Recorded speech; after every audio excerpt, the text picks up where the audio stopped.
mean, This Kansas City game, holy boring. oh, the game's Oh, terrible. It's terrible, man. It is it really still is. is it still 6-3? Oh, it is. Oh my God, Is that's it still? super. No, no. They No. Tyreek Hill scored, didn't he? Oh, God, I hope not. I need him not to score for my home league. I don't. My phone's not updating. Yeah, Grr. I think he did. Oh well. I'm just testing my mic here. Give me another second, then we'll get started. Oh, it's 13-10. Whoa, slow down. It's the second week in a row that Kansas City has looked kind of pedestrian or like normal on offense. And yeah, Tyreek. Yeah, I'm ready to record. Ooh, Stidham's in. Nice. Yeah, you know what? I guess he's a bomb, dude. I mean, I got him in so many leagues. I mean, like as my fourth or fifth quarterback in Superflex. I thought maybe, even with Cam there on a 1 year deal, I thought maybe he'd get there next year. But obviously, if Hoyer's in, he's not. Oh, But Stidham's in now. yeah, He threw a touchdown to Harry. well, Nice. I actually like him. I liked him in college. yeah. I thought he was all right. Okay. Ready? I'll go 1, 2, 3, and push record. I mean, I can shift the tracks. It's no big deal if they're not perfectly in sync. Yeah, no worries. I wonder if that's what I'm doing wrong here. My recording volume is crazy low. No, that just There we go. yeah, there now. You definitely rose there in volume. Oh, yeah. Okay, let me dial this down a little bit more. Because I can tell by the wavelengths, exactly what. Right. Yeah. Oh, nice. Maybe that's all it was. Yeah, so my volume is what I use for my podcast, so it should be fine. And like I said, if Yeah. I'm giving you one track, you should be able to No, you just do the whole sound. thing. Yeah, I can. It's easy to shift one track. Yeah. Right. Okay. All right. Let's get into the niceties and get into it right away here. The dry throat like crazy. Maybe it's this pumpkin beer. It's interesting. Yeah, I'm a Miller Lite can guy. I can't drink any of that shit. I don't go too crazy. That's definitely different. So, all right, ladies and gentlemen, welcome in. This is Devy Manual, episode 3.8. It's the podcast that talks about college players and the Devy landscape, plus how to use your Devy team to build and translate to a successful NFL fantasy football team. This week, I got a very, very special guest, a guy I'm super, super happy to bring in, a guy that I respect a lot and love the work that he does. Without further ado, I'm going to introduce Brandon. Brandon, I'm scared to do your last name. Is it Lejeune or? Yeah, very well. Very nice. Absolutely. Nice. Good job. All right. He's up the Devy Deep Dive. How you doing tonight, Brandon? I'm doing great. Thanks for having me. Yeah, Brandon's just a guy who I kind of I've been watching your cut ups for a while, and I really like what you do. And one of the few guys on Twitter that I don't want to just mute. And you seem to always put out good stuff and not a lot of fluff and things like that. So definitely wanted to get Brandon on some time and talk this. And how long have you been playing fantasy football, and how long have you been doing like the analysis stuff? Oh man, I've been playing fantasy football for I don't know over 20 years, I guess, and doing Dynasty for about 10 and Devy for 5, and probably in the last 2.5, 3 years, kind of got into the analysis of it. Trying to always thought the best job in the world would be a talent evaluator for an NFL franchise. So I figured I'd pretend to be one myself for my podcast. And so, yeah, that's what I do. I love making cut up films and distributing it to the Devy people so you can get a good look at some of these young players that we love to watch. Right. You're one of the best, man. I love the stuff that you do. I like it. You show. We talked about it before the pod. How you do everything. You do the big runs, the little runs. The everything. And I think that's important when you're watching a guy, and not to just watch the big games. Like sometimes you got to take the games where they only rush 12 times for 40 yards. And watch those games too and see exactly what happened, because usually it's not just it's more than just a bad game. Sometimes maybe it's just a bad line, whatever. So I think it's important to watch all the stuff, and rather than just watch the highlights. It kind of makes you an incomplete analyst. There you go, an incomplete analyst when you do that, I think. So Yeah, I don't disagree. I think when you go and you watch highlight films, because especially for the younger Devy players, is some are the players that I really am going to focus on. Like this week, I did John Mechie and Jonathan Mingo, guys that are kind of breaking out for us Devy junkies that just want to, we all know the Chubas and Najee Harrises. I mean, I think we have to get too much into their skill sets and stuff like that, but we got a lot of emerging players this time of year, and so those are the guys that I'm going to focus on and cut up films on because there's really not a lot out there on YouTube. And unless you're watching the games, and I mean, none of us can watch every game on a Saturday afternoon and really be able to see a lot of these players. So I just want to provide that service to guys out there that love to watch film on these guys. Right. Yeah, that's yeah, so important, man. Because like you said, everybody knows the big names, so that's what I try to on this podcast too, and I think you do as well. Not to just break down Trevor Lawrence every week. That gets you guys all know that. Even though casual Devy fan knows that, so I think it's important to look at the guys that are making waves and could be a little bit later draft picks, but still be good NFL players. So yeah, we all want to get on those young players, right? So the guy we're going to talk about, Jonathan Mingo, I could have gotten in my C2C league waiver period, and I was going to take him, and then I took Joshua Moore from Texas instead, and then I was like, oh, I saw his game on Saturday, and I was like, damn it, So yeah, I want to provide film cut-ups for these young guys, for anyone who enjoys watching these players as they develop. Beautiful, man, beautiful. All right, just a little bit of news last week. The NCAA did grant Rashad Bateman the chance to come back, which I think is huge news for him. I really wanted to see what he would do this year in Minnesota without having, he will draw all the top cornerbacks this year, and I just want to see him. He's a guy I absolutely love. I think he is my wide receiver 2 next year, and next year's draft eligible. So just kind of big news for Minnesota. They'll be rolling the boat up there. I know Devy Kane will be happy. So it's good to have Bateman playing, and definitely makes the Big Ten a little more exciting as well. So if you have anything on Bateman, where do you have him at? I think he's number 3. I have Jalen Waddle as my number 1 in my ranks. I mean, he's been my number 1 guy. I guess I did he actually was one of the first deep scouting videos I actually did of a player, probably back in February and March, and I just fell in love with his versatility and speed, and I think that translates well to the NFL. So I've had him there probably ever since, and not sure he's going to come off that pedestal there, but we'll see as this season develops. But I just love his versatility. He's tough. I could see him being the next Tyreek Hill. Wow. Well, you think so? Do you think? What do you have Chase at 2 then, or? Yeah, and then Bateman is right there as well. So I mean, a lot of times you can do 1, 2, and 3, but if you're looking at tiers, they're all going to be good. They all should be good anyway. Yeah. Right. Yeah, I agree. Yeah, I have Waddle at the bottom of the top tier, so yeah, he's like 4 for me. So, but yeah, I don't know. I like it, man. That's different. I don't think I've heard of anybody having him at 1, so I like it. Very good. Man, if I'm an NFL franchise, I think I'm taking him. I mean, Bateman gives you and Chase, they give you that vertical threat down the sideline, but I think as Waddle has shown, he has that ability too. The last 2 weeks is that deep threat, and his yak ability and toughness, and he's great on special teams, returns punts. I think NFL teams are really going to like that versatility. So I think he can win everywhere he is on the field. Right. All right, cool. We're gonna go through the scores from last week real quick. You can, at the end of them, if you want to interject, I'll give you a second. The kind of, but these are guys that we talk about every week, and I want to get into the deeper and looks at the couple guys for you guys. So first up, Clemson defeated Virginia 41-23. Trevor Lawrence did what Trevor Lawrence does every week: 25-38, 329, 3 touchdowns. ETN had kind of a surprising stat: 4 catches for 114 yards and a touchdown, which I love to see ETN catching the ball. So, and if you have anything on that game, or?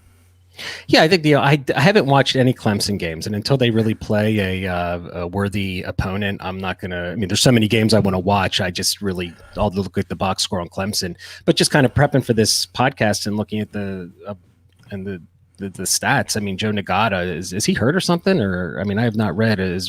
Where is he? No, it's just they're not leaning. He's not leaning on a receiver yet, which is kind of frustrating a little bit. I want to see one of those guys stand out. So it looks like it's Amari Rogers kind of coming out of the woodwork here in front of everybody. So, all right, yeah, definitely. Alabama crushed A&M 52-24. It's the Mac Jones show, 435 yards and 4 touchdowns, and then a guy we'll talk about later was his top receiver. So we don't have to dive any more into that if you don't want to. It's kind of. Yeah, I mean, I've always been a kind of a Mac Jones truther. I know with Bryce Young on his heels, everyone's kind of tossed him to the side, thinking that he is not very good. I mean, he showed some inconsistency on his accuracy down the field this past Saturday, but I think the guy's a baller. The only thing we have to see with him is whether or not he can take pressure, because he's always got a clean pocket to throw from. So is he, does he have that ability if he's under duress back there to make the same plays he's making? But I like Mac Jones. Yeah, he has been pretty good. He's a guy I got in way a lot of leagues like later. Oh, me too. Why not? Yeah. So yeah, like 2 weeks, Georgia. Anyway, we'll find out how he does with pressure then. Yeah. Speaking of Georgia, they rolled over Auburn 27-6. So get on your Stetson hat, baby. Stetson's the man there. We'll see how long he stays there. I don't know. They have some big games coming up. Georgia does. So we'll see if they let Stetson Bennett take it or if JT Daniels will take over. He's been leaning on Kyrus Jackson, who had 9 catches for 147 yards, and Zeus. Zamir White had 19 carries, 88 yards, and a touchdown. On Auburn's, the Tank Bigsby got in the action with 8 carries, 31 yards, 7 catches for 68, which is good to see from a freshman. And he was just straight running over people. So yeah, he looked pretty good. Yeah, Auburn just doesn't seem to have been able to run the ball so far this season. So I know they were up against a big opponent, but we hope to see how that continues. Bo Nix looked okay. We're looking for him to take that next step. We'll see. Yeah, not a Bo Nix guy here, man. I don't know. I want to be. I want him to do it, but just way too inconsistent thus far. So yeah, for me, anyways. Some people really like him. Another big defeat or upset. TCU defeated Texas 33-31. And the big story from that game was Ellinger. I just thought he played like crap. Under 50% completion percentage. He ended up putting up the yards there toward the end. I think he had 290-ish yards with 4 touchdowns. An interception, if I remember right. I don't have it written down. But he's just... You live by the gun, you die by the gun. That's how Texas is. Ellinger plays great. Good. If he doesn't, then hold on. So yeah, he's a gunslinger for sure, and he really leaned on Jake Smith a lot this week, and no Bijan Robinson yet. He had that kickoff return that ended up getting called back. I think he returned it like 75 yards, but then it ended up getting called back. I mean, it looked great. You're like, whoo, here he is. Yeah, but then they called it back. So yeah, I felt bad for Ingram too with that fumble at the end. I thought that was, he had a bad play last year that everyone thought his confidence may have been shaken, but hopefully he can shake it off. I mean, he definitely lost that game for them. Yeah, definitely. Tulsa beat UCF 34-26, so now we don't have to hear all year about UCF being in the playoff. I used to get that out of the way earlier. Dylan Gabriel had a pretty decent game, 28-51, 330 and 2. That was pretty much the only guy I was really watching in that game really closely. I kind of like him, but not sure yet. So still a little out on where he stands next year. So just a guy I like in that game. Do you have anything on either of those sides? Or? Yeah, I mean, I did a Gabriel film last week and did, we talked earlier before we got on the podcast how much time that takes. But again, I really like him. He's a lefty. He's from Hawaii, kind of similar to where Tua came from, not making comparisons. But I liked his first. I mean, he looked to move around really well, threw some darts, had velocity on his passes. I think he's a Debbie riser. Yep. He's exciting. I have him. I don't know where I have him in the class. I think I have him in 6 for 2022 eligible guys. But yeah, I like him a lot. And I want him to go up. So just, the guy I'm really rooting for too. Like you said, there's a lot to like about him. So. And then Arkansas, they won their first SEC game since 2017 over the hotness Mississippi State, 21-13. And then once again, we are smacked in the face of the reality of Mike Leach, who one week will beat a great team and then the next week lose to a total shit team. So Costello didn't look anywhere near as good as he did against LSU. His yards per completion attempt was down like 5 yards. I think it was near 10 for LSU, and it was near 5 in this game. Kylan Hill was out almost the entire game. I think he only had 1 carry, so that obviously hurts a little bit. But that's what Mike Leach does. Next week, in 3 weeks, he'll beat Alabama or something. So you just never know what you're going to get with him. So right. So the last one, Iowa State with an upset win over Oklahoma, 37-30. Spencer Rattler again looked, okay, not as good as we'd hoped he'd look, and especially in a game like this. Brock Purdy is dead to me as far as Devy. I was hoping he would be in that second tier of guys next year, and he has looked like trash for 3 games now. But Yeah, Brees he. Hall. Oh, go I'm ahead. sorry. Go ahead. No, go ahead. No, I was just saying he just looks like he doesn't have any confidence out there, and he has no receivers to throw to other than Charlie Kohler. I mean, let's not kid ourselves. He doesn't have any elite talent on the outside to really make plays for him. Right, right. You see, people don't use that excuse for Carson Wentz, though. Come on. No, sure they do. Sure they my do. boy. Carson's my boy, and Well, I hate him. Yeah, I live outside of Philadelphia, so I'm living it right now. So All right, and Brees Hall. I mean, he's just the man. I love watching Brees run. So he carries that offense. He had 28 carries, 139 yards, and a couple scores. So I absolutely love Brees Hall. yeah, I'll tell you what. I've been a Brees Hall fan too, and I think this was actually his best game that I've ever seen. I really thought his lateral movement and making guys miss and his toughness, I think it was all over the field. I think he had a great game. Nice. Hold on. We're going to pause this podcast so I can go cut a tape for him real quick, okay? Oh, yeah, sure. 28 carries, 139 yards. I'll see you in 2 days. All right. Now we're going to go through some guys that we wanted to highlight. You know, those are just a quick breakdown of some of the big games, the big performances. But now we want to go a little bit deeper. Not quite as deep as Brandon goes. Brandon goes deep every week, but we're just going to go kind of deep on these guys. So, Brandon, who's the first one that you want to talk about this week? Well, I want to talk about a guy who just kind of broke out this year, this week actually, is John Mechie of Alabama. And I talked about him on my podcast last week about a guy who, my podcast episode last week was just talking about some emerging Devy players after the first couple weeks. And I like what I see from this guy. Again, I made a game film of him. I'll be putting out on Twitter and on my YouTube channel. He had 6 receptions for 181 yards and 2 TDs. And I can tell you, he would have had 2 more touchdowns. Mac Jones overthrew him on one long deep ball, and then he underthrew him on another one. I think his stat line could have been almost 250 yards. 6'1", 190 pounds, sophomore. And as I was talking on my podcast, we have to start looking at the Alabama wide receivers starting next year because, Devontae Smith and Waddle are going to be gone, and it's John Mechie, and it's an open slate after that. But I really liked his game from this week. I think he ran vertical.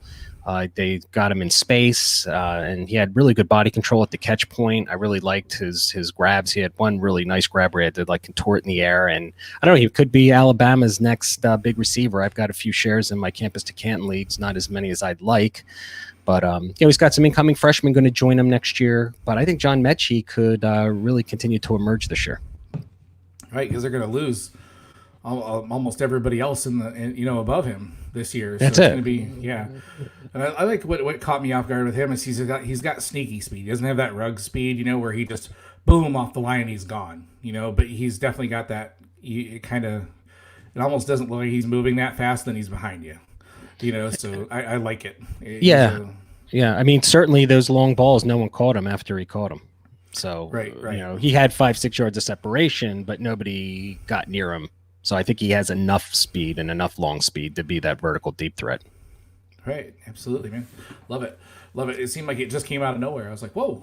And I had somebody ask me on one of my chats, who is John Mechie? I'm like, yeah. The next one. They always have another one right down the pipeline. So the first name I wanted to talk about was Matt. You actually pronounced it different than I thought it was just Coral, but is it more like a Carl? Is that Coral? I mean, I have Coral. I think it's Coral. Yeah. I think so too. Coral is only one R, so it's probably not right. So I don't enunciate things that well, but I've been just super, super impressed with him thus far. He seems like last year you'd see flashes of the talent. This year he seems so much more confident. Like I've been super impressed when I've watched him. Last year, I know he was splitting time with John Reese Plumlee more. They're still doing that a little bit, but I think they're definitely starting to finally rely on him, and I love that they're doing it because I like his mobility. I like how he throws on the run. I got him as quarterback 8 for 2021 eligible, but I think it would be pretty unwise for him to come out next year in that class. So I think maybe another year would be good for him.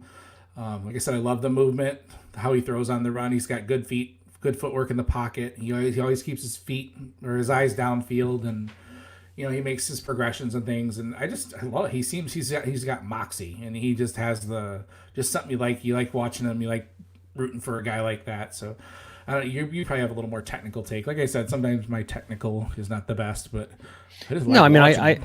I mean, he's a dual threat. I learned from this experience with Matt Corral because I got in like 5 or 6 C2C leagues, And I passed on him based on his tape from last year. And it just goes to show you that guys can change. I mean, it's a big transition from high school to college and the bright lights.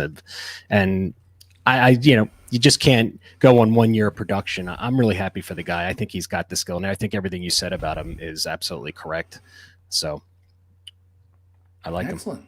All right, who is your second guy you want to talk about? Well, the second guy I want to talk about is who Coral is, or Carroll, or Coral, or whatever, is throwing the ball to, and that is Jonathan Mingo, who blew up this week. 6'2", 213 pounds, 4-star prospect. Last year he caught 12 balls altogether. This year he already has 8 receptions, 128 yards, and 2 TDs. And this guy is physical. And if there's one thing I look for in wide receivers that I love is physicality. And I did a game film on him this week that I'll be putting on my YouTube channel. He put some licks on some guys. He's got great yak ability. They primarily used him on the left side of the field in the short area of the field. He did have 1 or 2 vertical plays, but he's more of like a short intermediate guy. They've used him on a lot of bubble screens and wide receiver screens. But man, he put some licks on some guys, and he's just got that real good size at 6'2", 213, a guy who just kind of popped out of nowhere. And so when a guy does that, and Elijah Moore next year is going to be gone, and if Coral is who we think he is, then he might have a new number 1 receiver. So I'm going to be keeping my eyes on Jonathan Mingo going forward. All right, I love it, man. That's exactly what I have. I don't have a lot of notes on him yet. He didn't, like you say, he didn't have many catches last year. He's got I like the size at 6'2", 210, and he's my number 12 for 2022 eligible. He's in a great spot there. I love it, man. All right, my second guy is Zach Wilson, quarterback from BYU, and I am starting to get an unhealthy, possibly love affair with this kid.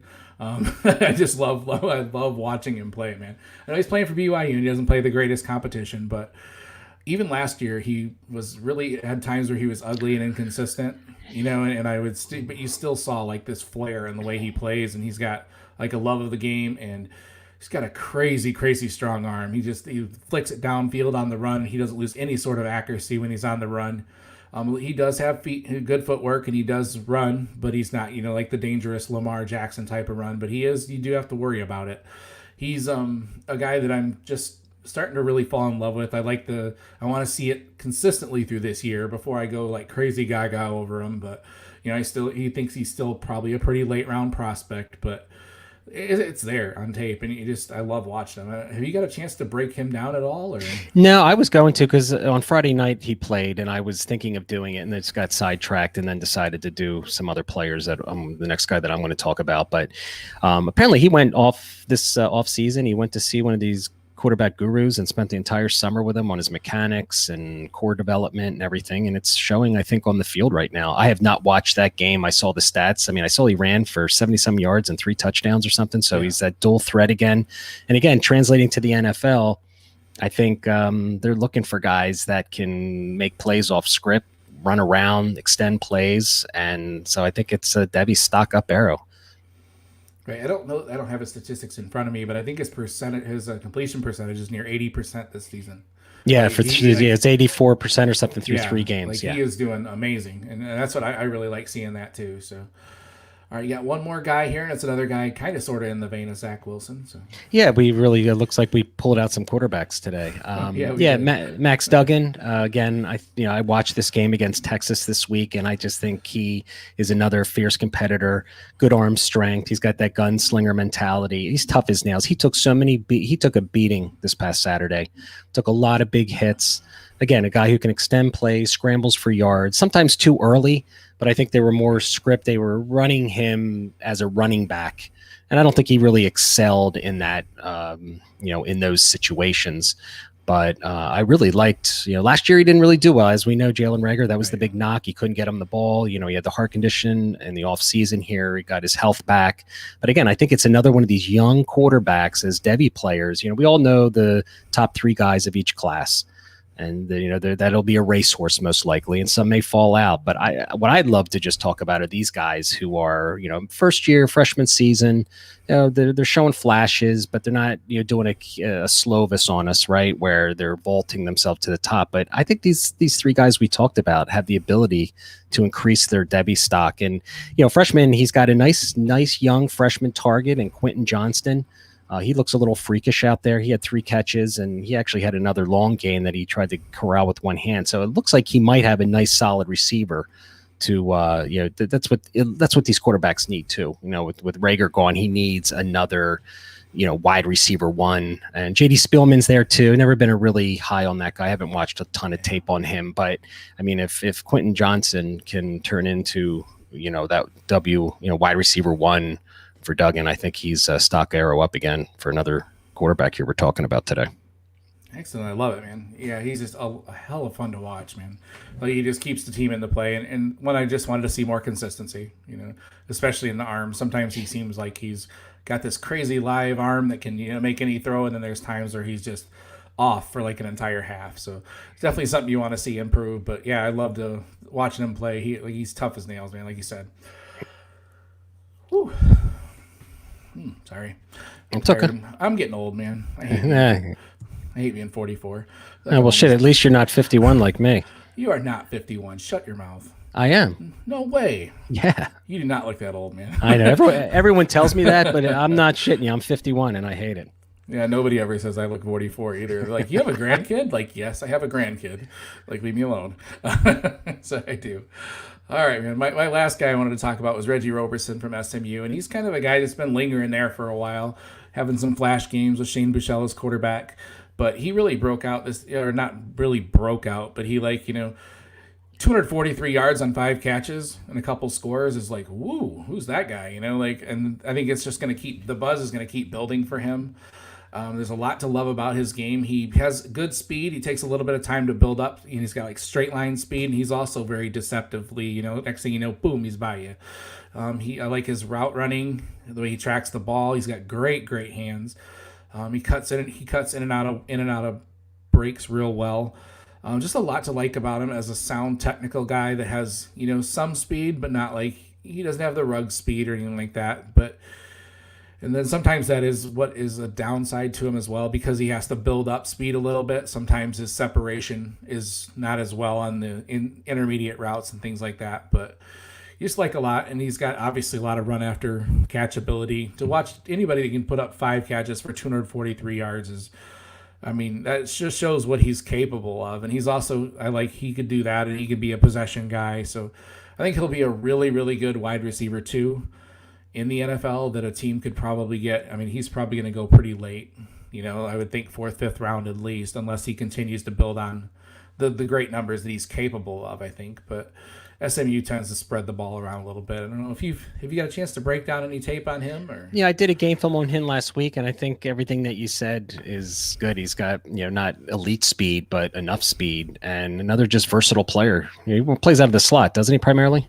Usually, yeah. Yeah. So it's kind of I think you said everything about him. I think we got a lot of really good slot players. As I watch, I tend to be drawn to those guys when I watch the games. Though I like the dangerous guys that out of the slot. I tend to like those guys more. Like Kadarius Toney from Florida is another one I like quite a bit so far this season. I think Florida might be my adopted team this year, man. I love them. I did too. I like Kyle Trask. He's in my top 5 for sure. Quarterbacks, I've always liked him. I think and that whole team with Pitts and fun to watch, man. Yeah, and let's see what happens. It should be a good run to the playoffs. Get some new blood. I hope so, man. Though we could have three SEC teams in a 4-team playoff. It's kind of what it's looking like: Florida, Georgia, Alabama, and Clemson. Yeah, I'm sure Ohio State will have something to say about that. Yeah, I'm sure. All right, week 6 games to watch. I'll start with Florida. Actually, Florida goes to Texas A&M, like we just talked about. There's a lot of fun to watch there. To watch those guys, all the stars for Florida, and then Texas A&M. I really want to see the young guys get on the field. I don't know why they're not using Damon Damas yet.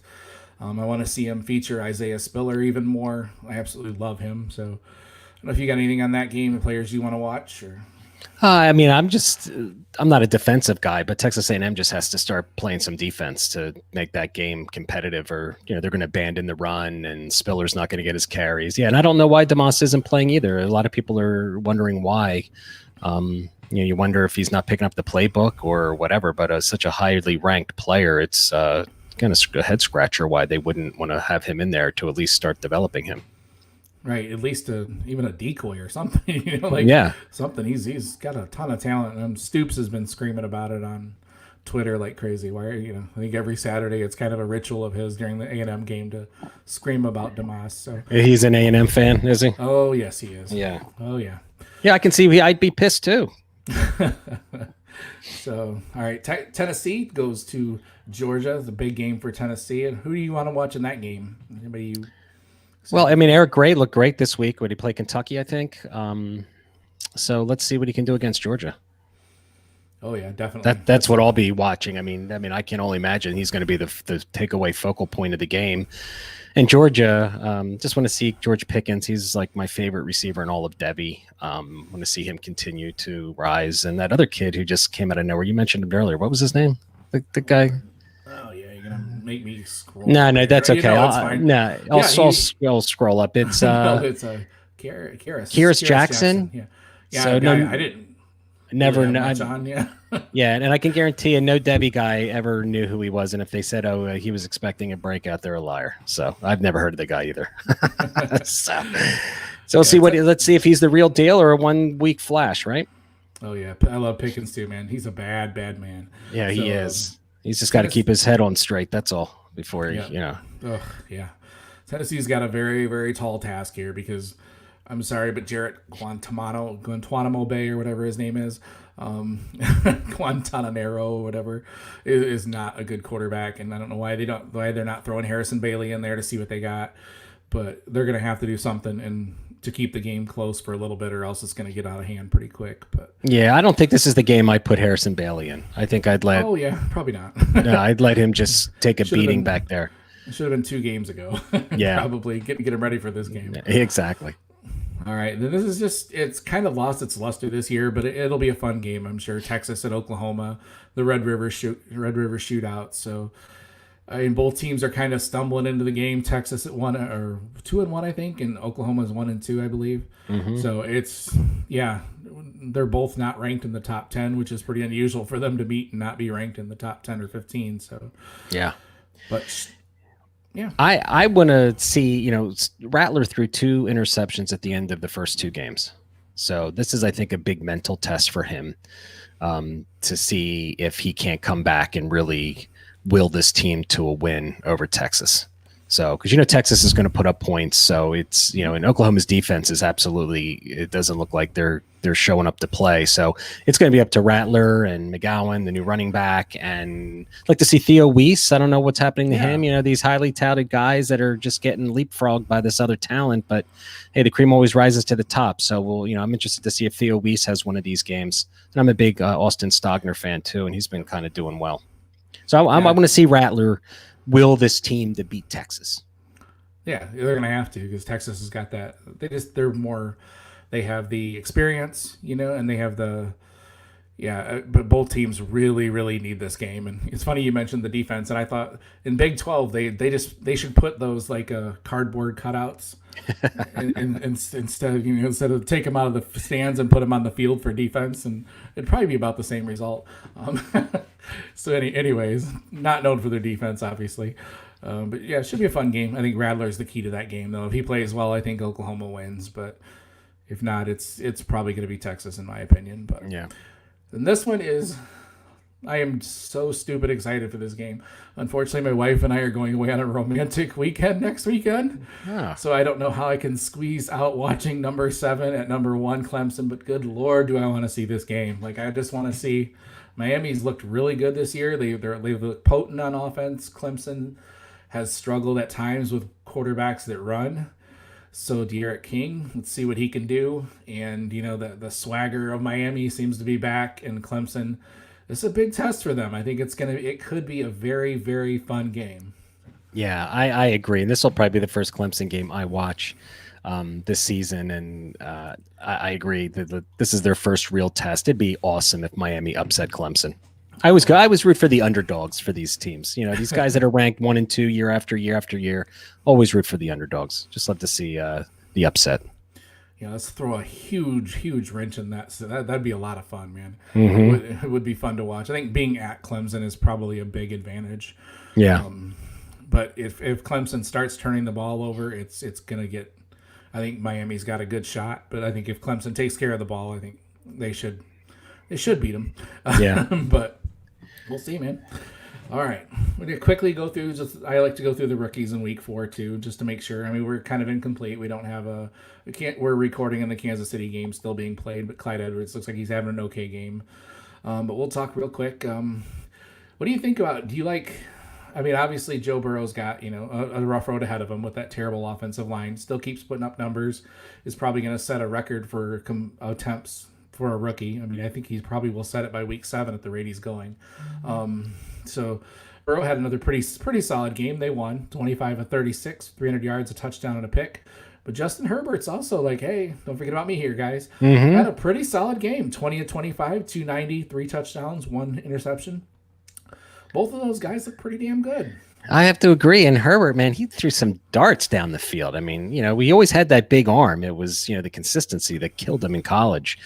But yeah, it just goes to show. I mean, I just think back. I always try and look at every year as a learning experience. And Herbert, a lot of people were really down on him, thinking that he would never translate. And when the Chargers took him, there was a lot of question marks. But I'm rooting for the guy. I loved seeing these. I'm so ready for a new crew. With the Breezes getting older and just ready for a whole new batch of quarterbacks to come in. So I'm rooting for both of these guys, and eventually when Tua gets on the field. Right. Yeah, it's one of those things where, like you said, every year, and Herbert has had a lot of experience, and like he said, there were times that he looked inconsistent in college, but he's also had, like 3 times the snaps that Burrow had in college. So sure, that does mean something. And he played in a lot of huge games, and right, with nowhere near the talent that Burrow had last year. So yeah, I like what he can do. So I mean, you think they're sticking with him, right? I mean, they're not going back to Taylor. I mean, that would be. Well, Lynn keeps making all these comments in the press that are just. They're kind of head scratchers. Yeah, but I don't understand that. I think that was also 2 weeks ago. I haven't heard him say much since then. So yeah. And then obviously the big surprise of the year. Did you do any scouting on James Robinson in the past? Never heard of him. Exactly. I heard of him, but not much. And he is just having a hell of a season. And I've seen I flipped him for a 2021 second in one league a couple weeks ago, and I probably could have got a first now. Yeah. 17 to 75, 4 catches, 32 yards. He just keeps producing. I mean, yeah. What do you say? They're building a team there in Jacksonville. I think he's a sell in Dynasty. I really do. I mean, he's an undrafted free agent, right? Right. Yeah. So, I mean, I know you and I both started with Tyler over at DHH. He gave me my first writing gig too. And it was my second article I did looking at UDFAs and how they really translate to become dynasty assets. And when it came to the running backs, the only 2 I could think of in the article that I wrote was Eckler and Lindsey in the last, 5 or 6 years. There may be another couple.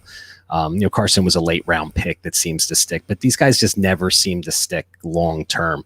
So I think if you can cash in on a Devy first round pick next year, I would do it, because I think a lot of these guys are flash in the pans, and he might get 1 or 2 years, but I just can't see James Robinson being a steady running back, RB1 or 2 in 3 years from now. So for me personally, I would be selling him based on draft capital. Oh, I agree, man. Because like you said, there's not a lot of track history. Because even with Lindsey, he had a couple really good years. What did they do? Brought in Melvin Gordon. Exactly. I mean, it's only going to be a matter of time. Not next year, maybe the year after that, they'll draft a guy in the 3rd round. Like one of these guys we just talked about, Eric Gray or something. They'll draft him in the 2nd round, and then all of a sudden, job's gone. They're not going to give him. He's not going to get to a second contract most likely. So Yeah, I would. He's a big time sell, especially if you can get a good value. And kind of this is huge to me. I don't. What have you got a chance to watch Jonathan Taylor? Like, he has not looked very good this year. Not as good as I thought he would behind that offensive line. Yeah, you should Nick Whalen, I'm sure you know on Twitter. Oh yeah, He just started a YouTube channel and did a breakdown on him. I saw it today and I went and watched it. He did a really nice job on that. And I mean, it's his vision. I mean, Nick clearly lays it out there. Go to Nick Whalen on YouTube, and it's his first video, so I guess he's going to start doing these on his own. But I mean, he did a pretty good job of showing you that he just is not picking the right lanes and running to the wrong angles and not using the correct leverages. And but he's a young guy too. I mean, this is all. It's a big jump. You got to give the guy some time. We expect too much out of these rookies. To just come in and dominate and be studs, but it's a big transition. So I think you have to have he's in a great situation, great landing spot. You just need to have some patience. absolutely. I mean, and he's still not putting up terrible numbers like this week. 17 to 68 and 1 catch for 11. That's not going to lose you a week. It isn't going to win you a week, but you expect 25. You only got 14 or something. And It's still okay. At least he didn't. Totally bonk up the week. So. Was super impressed with CeeDee Lamb. Before the draft, I on record as saying I think he is of this class has the chance of being the only one who I think has a chance to be the wide receiver one, like the wide receiver one, like up, and you're starting to see flashes of it already. At 5 catches, 79 yards, 2 touchdowns, and he's looking like Dak is starting to look his way more and more. Gallup didn't do much. Cooper had a pretty good game, but I mean, CeeDee's just I love CeeDee Lamb, man. Just not much more I can say about that. So. Yeah, I'm just disappointed the Eagles didn't get up and draft him. And this is the kind of guy that, and I mean, I think the Dallas Cowboys were 3 spots in front of us, and I don't know. I'm still disappointed that we didn't make a move like we went up and got Carson Wentz to get Carson Wentz. Because as much as Carson Wentz, not to get off topic, has looked like shit. I mean, the guy has never had any weapons. I mean, Philadelphia Eagles have just done an awful job drafting wide receivers. I have high hopes for Rager, but I would have rather have had Justin Jefferson or CeeDee Lamb, and they were both within our grasps to get, we could have drafted Jefferson, but they've just never given the guy true. When's the last wide receiver one you could think of for the Philadelphia Eagles since Terrell Owens? I mean, it's been honestly, nobody. Yeah, it's rough. I mean, and then you got a guy, the Dallas Cowboys have 3 really, really good wide receivers. So yeah, I think CeeDee Lamb is a stud. He has the build, he's got the yak ability, he's got everything. He's the whole package. And I think he's going to be great. And I get disappointed every time I watch him that he's a Cowboy. They have had the Cowboys and Eagles have had some fun back and forth, because I remember a couple years ago when they got Goddard right. Oh yeah, Dallas. That's right. And, there's been a kind of a back and forth, and it's kind of a good rivalry. I like that, man. So. Yeah. Then you spoke of Justin Jefferson a little bit, but he's starting to really emerge onto the field too. 4 catches, but 103 yards, and if he goes and he is this, I had him I think 3rd in the class. I love Justin Jefferson coming out, so and I love seeing him do stuff there, and obviously he'll make Kirk Cousins better if Kirk Cousins wants to be better. So yeah, just like that a lot. The other guy that I forget his name, he's kind of emerging right now. He's playing for Buffalo. What's the kid's name that went to Buffalo? Gabriel Davis? Yeah, Gabriel Davis. I mean, that guy's flashing too. A little bit, yeah. It's gonna be tough. It's gonna be tough there with John Brown and Stephen Diggs, obviously. But yeah, I don't know. That's why I love looking at the 5 and 6 round guys. See who can break into these rosters. The diamonds that these NFL franchises find. Just like what we're trying to do when we draft in deep Devy leagues. They're doing the same thing and seeing how these guys translate. So it's all good stuff. Yeah, I liked Davis a lot coming out of UCF. He was a really good possession guy. I remember games where he would have 13, 14 catches, just crazy production, and always seemed to find a way to get the ball, and just he'd be a great number 2 in that offense behind on the other side of Diggs, and let Brown go up the slot there. And yeah, it's just Buffalo's another team that I could easily adopt as well. I love watching them play. They're just kind of exciting, Oh yeah, I'm a big Josh Allen fan. I got lots of shares of him, and is Zach Moss hurt, or is he just not getting the ball? I mean, do you know? I'm just curious. I thought he was a little banged up, but Was he a little I banged don't up? remember So, any like. I want to say he missed the game. I don't know, man. I'm terrible. Like I focus so much on college these days that I miss a lot of NFL stuff. So yeah, like yeah. I had Fournette in the lineup. I had shoot, I don't know. I had Devontae in one tonight, but that was kind of not exactly my fault. I didn't realize he was out until this today, and I didn't have any other options. So Right. yeah, I was gonna lose. Yeah, it's just fun to watch these players translate, and a reminder as well that we're only going to get 3 or 4 running backs, I think, a season that Right. are really going to become consistent dynasty assets, regardless if we have 40 in our ranks over the course of 3 classes. That the majority of them aren't going to translate. Let's Right. if you have a second, what about Dylan? For Green Bay. I mean, he's healthy, right? Is he just Yeah. not getting Yeah. on the It's just field? Aaron Jones is doing so damn good. Like Yeah. I mean, I think they're gonna ride him into the ground this year, and then I think they're going to turn it over to Dylan. I mean, You think Dylan's so? going to. I don't know. I mean, it's going to be hard for them to commit money. I know they're tied up in a lot of different other places, so I don't know if they can pay Jones the money. I love Jones. I got him all over the place this year too. I mean, Yeah, I got many shares. like So crazy, like late in the second, sometimes third round. I'm like, what are you guys doing? Like, I know he's going to regress some, but so he regresses to 13 touchdowns instead of 20. He's still going to be RB 4 or 5 with that rate. So sure. I'll take it. And what about Swift? What's going on with him in Detroit? I mean, I haven't watched any Detroit games, so I don't know. Is he? Yeah, not a whole lot. They're starting to utilize him more as a pass catcher. Yeah, He did have a touchdown I receiving this saw that. weekend. Yeah, I saw that on the red zone. But Yep. yeah, Yeah, I so like him a lot. They're just kind of Detroit's a tough team. I live really close to Detroit, so that's kind of like if there's a game on TV, that's pretty much what's on. So I was watching the other game when they jumped out to the lead and then just forgot they had to keep playing and let New Orleans score like 38 straight points. It was the silliest thing I've ever seen. But they're using their running backs. I like the way they're using them. They're using Peterson to grind the yards. Carry gets in there occasionally, and they're using Swift primarily as a pass catcher. So I like that. I think it's a good three-headed monster for them, but they just have to put it all together. And I don't.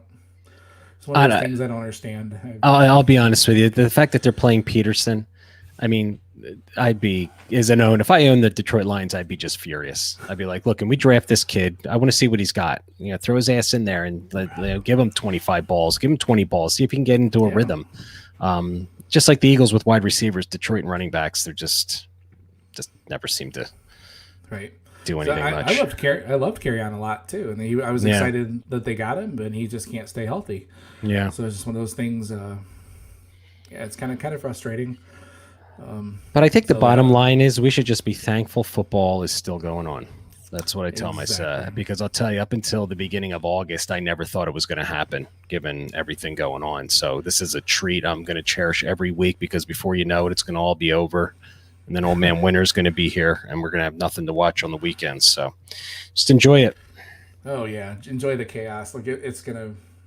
We won't talk about my last thing. I don't know. I don't want to talk about the injuries and the COVID and kind of how we were all scrambling this week, trying to figure out whether we were going to have contingency starters or stuck with the things. This is just what we're going to have to live with this year. It's going to be chaotic every week. A team's going to test positive on Thursday. The game's going to be up in the air. There's going to be games pushed back, games canceled. It's going to be crazy. Yeah, but I think we all knew it going into this year. I think I addressed it in every league I commissioned, that, hey, we're going to have to roll with it. There's going to be times where I have to make decisions. Sure. You guys just got to be okay with it, And luckily I don't, I'm not in any leagues that have like $500 buy-ins or anything like that, Right. We're all fairly casual, $25, $30 league type thing, Yeah. And for what I do too is I'm lucky. I'm in probably 8 or 9 leagues total. Right. I heard like on a podcast I listened to 2 weeks ago, you're in like 45 leagues or something. Yeah. Dude, that's insane. I'm in 8 or 9, and only because I did C2C leagues this year. I got into like 4 or 5 of them, so I can't do any more. I mean, because I'm not a good owner, because I can't keep track. I love to trade. I can't trade with 8 leagues. I just don't have the time to examine other people's rosters and stuff like that. But I'm lucky enough because all of mine, I'm in really deep Devy leagues in all my leagues. Mm-hmm. So, with maybe an IR, but we have such deep rosters. I've told the 3 leagues that I commish that just deal with it. pull someone out of your roster. You got somebody. There are no waiver wire people out there anymore, so you got to find somebody. You're gonna have to dig deep and find somebody and plug them in there. But it's gonna happen to, like you said, every week you're gonna just not win because you've got the COVID lineup for the week. So there's not much you're going to be able to do about it. And in a couple of my leagues too, we just scrapped the money and just put it towards next year, because there'll always kind of be an asterisk next to this year anyway. Yep. That's what we did in all my college side leagues. We're like, whatever. We're not going to try to do this. We're not going to try to piece together lineups with two conferences not playing, this not happening. Because I live up here, I tend to draft pretty heavy Big Ten teams, right? Just because that's who I root for. And so most of my teams are really screwed. Yeah, right. Yeah. So, but yeah, it's going to be interesting. So, yeah, I'm very, very, very thankful I have football. That's for sure. Oh, absolutely. Yeah, you got to just, I was thinking of going into the fall with no football going out of my mind. I'm a big fisherman too, and I got fishing. In fact, I'm going for 2 days striper fishing starting tomorrow. So I got that. Nice. And I was thinking, that's all I got. Oh my God, that's all I got until November, and then I'm going to got nothing. So at least we got football to watch every week to keep us busy and occupied. I would drive my wife insane if I did not have football. Yeah. I already drive her pretty insane with it. Like, hey, look at this video, honey. And she'll be like, oh, shoot me. All right, man. All right, Brandon, it has been an absolute pleasure, man. Can you tell us what you're working on? Tell people how to get to your YouTube channel, all that. Yeah. I'm on Twitter at Devy Deep Dive. I have a YouTube channel that I host all my videos on. It's just called Devy Deep Dive. You'll notice a theme. I do a podcast every week called the Devy Deep Dive, which is fun. I do a main topic, then I film grind a player, and then my listeners always ask me to kind of do a deep dive on some more obscure players. So we talk about that, which is kind of fun. So I'm on episode 68. I developed a big dashboard. It's a big database, and I have a discussion board, which is pretty cool for the guys that want to join. And we film, I post these videos that I create, and then we discuss it once a week on Tuesday nights at 9:00. We'll get on a Zoom call, and we'll all be on there. I'll kind of host it, and we're looking at film. Last week we did Reggie Robertson, and this past week we did Dylan Gabriel. So that's kind of fun too. And so yeah, that's kind of what I'm up to. Just love it, enjoy it. I just want to grow Devy.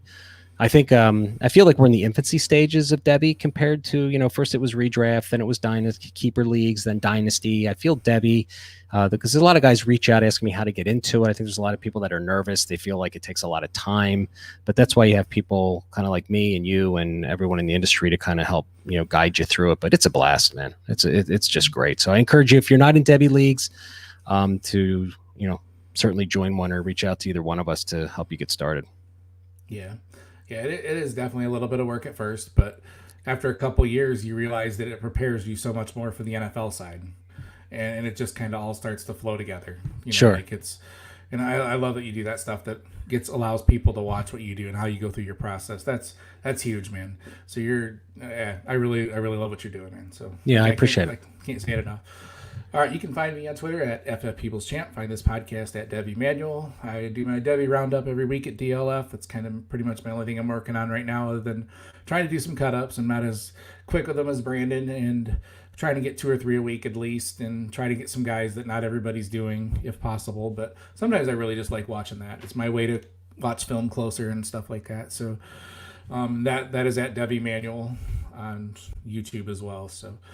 All right, that is the wrap for this week. We will talk to you guys next week. Next week, I have another big-time guest lined up. So we'll talk to you guys next week. All right, thanks.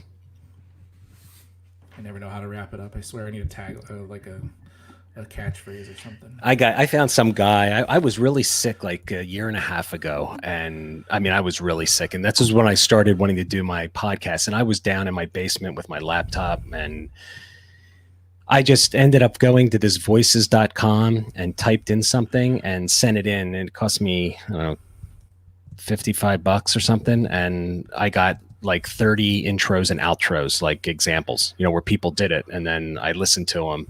And then it was a kind of a fun process where it was, because if you listen to my podcast, it said, welcome from the Deep Dive Studio in Philadelphia. It's like some guy, I listened to like 7 or 8 of them. And I'm like, oh, this is the guy I want. So maybe that's an angle for you, get someone else that's to. Fun. But you guys have all that music. You guys got who sings those intro songs for you? That's and Gabe. The happy. Yeah. Is that game? Oh so. Shit. Oh, I just realized I deleted a file on my computer the other day on accident. Oh, well, I'll just re-download it. Yeah, it's Gabe. Gabe does a lot of those, and he's a lot of fun. I'm just like, hey, I want it to sound like college music and this. And he's like, okay, I got it. So, All right, cool. Well, listen, I appreciate the invite, my friend. And yeah, it was a lot of fun, man. yeah, We anytime could, you want to, maybe we can down the road do like a film thing. Maybe when you start getting into it a little bit more, we can, talk about that process it'd and be fun in whatever. the off season, maybe when we're not so Yeah, much pressure exactly. and stuff. Exactly. That's true. So, All right, yeah. Just if you could email that to me, I guess, or sure. I can share a Google Drive if you want. You can put it there if you want. It's up to you. Yeah, if you want to just drag a Google Whatever you want. Drive into that Twitter thing, I'll drag it in there. Okay, perfect. All right. All right, man. All right. Thank you. I appreciate it, man. All right. Have a good night. Take care. See you. Bye.